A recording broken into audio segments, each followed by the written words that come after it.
Next here tonight to a health alert. With the holiday travel season approaching and many friends and family gathering to celebrate, the risk of COVID and the flu about to go up, and the elderly population is most vulnerable. Tonight, in-depth reporter Anthony Hill with what's now being done to make vaccines more accessible to older adults here in the Tampa Bay area.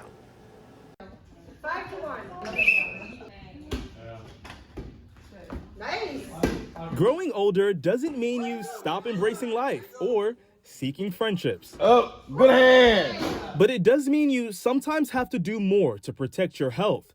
According to the Centers for Disease Control and Prevention, about 80% of seasonal flu-related deaths occur in older adults, and up to 70% of flu hospitalizations happen among adults 65 years and older. Millie Reynolds knows this firsthand.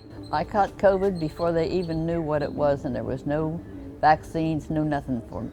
Millie says she went in for a typical checkup in December of 2020, but when she left, her doctor called and said she needed to go to a hospital immediately because she had contracted COVID-19. I remember being set in a wheelchair, rolled down the walkway into the hospital and up to the desk, and I don't remember anything from the middle of December to the middle of March.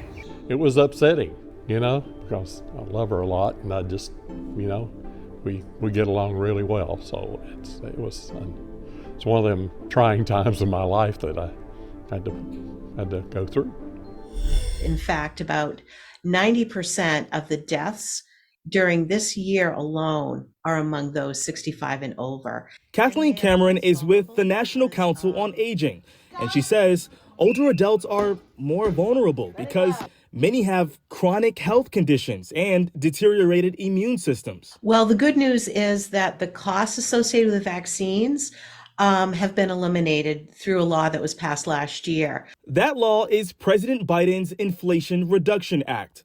Plus, the National Council on Aging is helping 150 senior centers across the United States provide updated COVID and flu vaccines. The idea is to make the potentially life-saving vaccines more accessible to diverse and hard-to-reach populations of older adults. We have seen an uptick in COVID here. The Sunshine Center in St. Petersburg is one of the senior centers benefiting from some of that funding. We're partnering with Walgreens in order to help us get the shots out there for our people. So we'll be having them here to administer some of the shots.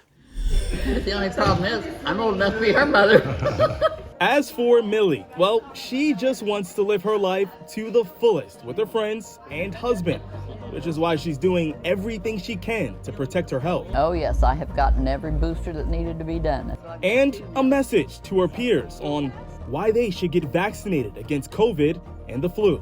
And not only themselves, but other people, because if they get it, they can give it to anybody else.